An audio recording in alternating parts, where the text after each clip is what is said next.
You're enjoying a slice of pizza. A few bright green basil leaves sit on top like a small decoration you could easily ignore. Then your finger brushes one just once and the air changes. Sweet. Peppery. A gentle bite of spice. It's like someone flipped a switch in the room. Here's what's interesting. Basil is most powerful not when it stays perfect, but when it gets hurt. Tear it, crush it, slice it, and you break open tiny pockets on the leaf, releasing aroma on command. So what exactly is basil? Why does it make food feel instantly fresher, sometimes with just one leaf? And how did this small leaf travel from ancient gardens in Asia to kitchens everywhere? By the end, you'll have a 5-second rule to keep basil fragrant and to stop it from turning dark and bitter. Let's get into it right here on Secrets of Simple Things.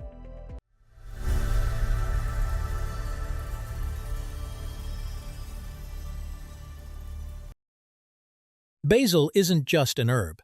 Basil's full name is Ocimum basilicum, and it belongs to the mint family Lamiaceae. That same family holds mint, rosemary, sage, and lavender. Different flavors, same superpower, scent.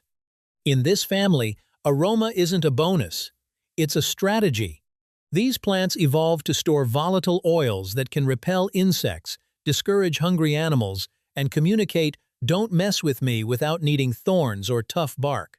Basil is also a warm weather sprinter. In many climates it grows as a tender annual, quick life, quick growth, quick payoff. It loves sun, dislikes cold, and wilts fast when conditions are wrong. That fragility is part of why it speaks, through smell, so loudly. If basil can't outmuscle the world, it can outsignal it. And the signal lives in a place you can't see until you activate it. The aroma switch inside the leaf. Look closely at basil, and you're looking at a surface covered in tiny oil glands. Think of them like little sealed rooms filled with perfume. The oils stay trapped until the leaf is stressed, rubbed, torn, chewed, chopped. The moment you handle basil, you crack those rooms open. The oils evaporate into the air, and your nose catches them before your tongue tastes anything. That's why basil feels immediate. It doesn't wait for cooking. It doesn't wait for chewing. It announces itself the instant the leaf is disturbed. This is why basil can transform a dish even in small amounts. You're not adding volume, you're adding a broadcast. A single torn leaf can scent a whole plate because the message travels on air. But basil's fresh isn't the cold freshness of mint. It's a brighter kind of fresh, more like sunlight. Why basil feels fresh to the brain. When people say basil tastes fresh, they often mean something specific. It makes food feel lighter, cleaner, more finished. That sensation starts in the nose, not the mouth. Mint feels fresh because it triggers a cooling sensation. Basil feels fresh because its aroma is layered. Many basils lean, sweet, and floral, with a soft peppery edge and a gentle clove-like warmth. Some varieties tilt toward anise or licorice. It's not one note, it's a small chord. Those notes come from different compounds in the essential oils. Linalool contributes a floral sweetness. Eugenol brings a clove-like spice. Some basils include estragol, which adds an anise-like lift. The exact blend shifts with the variety, the soil, the sun, and even the day you harvest it. That's why basil grown in one place can taste slightly different from basil grown somewhere else. Same plant, different accent. Once you realize basil is basically portable aroma, the next question is obvious: who carried it first, and why? A leaf that traveled like a secret. Basil's story begins in tropical parts of Asia, with early cultivation strongly tied to the Indian subcontinent. It wasn't only a kitchen plant. In many communities, it lived close to the home and close to ritual. That matters, because plants that stay near people collect stories. Basil wasn't hidden in a field like grain. It was seen, smelled, touched part of the doorway and the daily path. And basil was easy to move. Seeds weigh almost nothing. A cutting can root in water.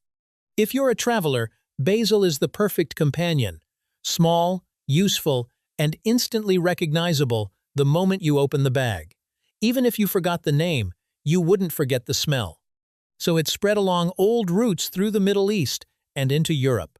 By the time it reached Mediterranean markets, basil already carried a reputation, not just edible, but memorable. Traders could sell it without speeches. One crushed leaf was the advertisement.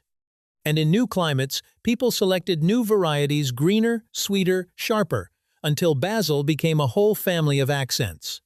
As it moved, the flavors stayed, but the meaning shifted. Sacred here, romantic there, suspicious somewhere else. In Hindu tradition, a close relative of culinary basil, holy basil, often called tulsi, holds a sacred role. It's linked to protection and purity, grown in homes and temple spaces as something more than seasoning. In other regions, basil gathered different symbolism. In some places, it became tied to love and devotion. In others, its strong smell made it feel powerful in a way that could be protective or unsettling. Strong scent invites strong stories. Small things with big effects get promoted into symbols. Basil doesn't look dramatic, but it can transform a room. Still, when most people hear basil today, they think of one green sauce. Italy didn't own. Basil pesto made it famous. Pesto is basil's global billboard.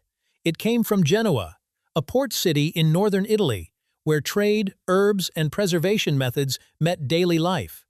Pesto is simple: basil, garlic, pine nuts, olive oil, cheese. But the effect is huge. It's like bottling summer and spreading it on bread. The basil often linked to pesto is Genovese basil, mildly sweet, softly peppery, less sharp than some other varieties. When you crush it, the aroma blooms, and the sauce tastes green in the best sense: bright, alive, clean. What pesto really does is prove basil's true job. Basil isn't background, basil is structure. It's the thing the other ingredients orbit. And then you look across the world and notice basil playing the same role, just with a different costume.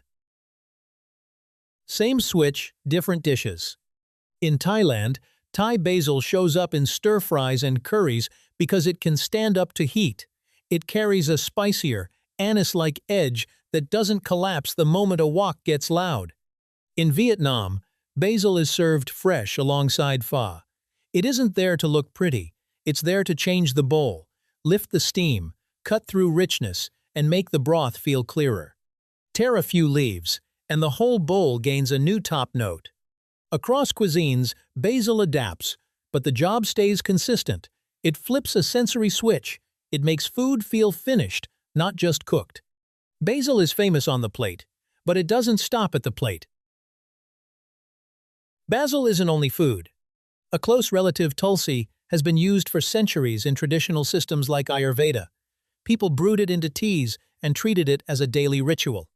In other regions, basil leaves were crushed and used topically, or infused into oils. Home practices built around the same idea. The value isn't just the leaf, it's what the leaf releases.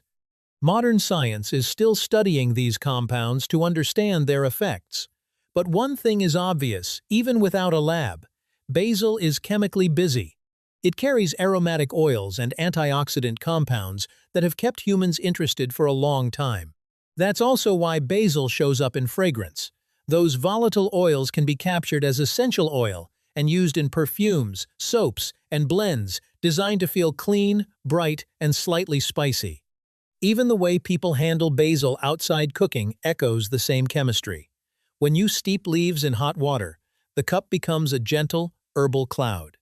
When you rub basil between your palms, the scent clings like a natural cologne. When you infuse it into oil, the aroma moves from in the air to on the skin. Different uses, same mechanism. Break the surface, release the oils, let the room or the body carry the message for a little longer. And once you understand that, the most useful part becomes simple: how to keep that message alive in your own kitchen. The 5-second rule. If you remember one basil rule, remember 3 words: tear, last, shade. Tear means don't pulverize basil into green confetti. Chop too aggressively, and you rupture too many oil glands at once. You get a sharp blast, then a fade, and the leaf can darken fast. Tearing by hand opens the aroma more gently and keeps the flavor cleaner. Last means basil is a finishing move. In hot dishes, add it at the end, or after the heat is off. Long cooking drives off the very oils you wanted. Basil doesn't want to be simmered into the background. It wants to sit on top like a final note. Shade means protect basil from extended heat and harsh light. Treat it like perfume. Apply it late, and don't leave it exposed.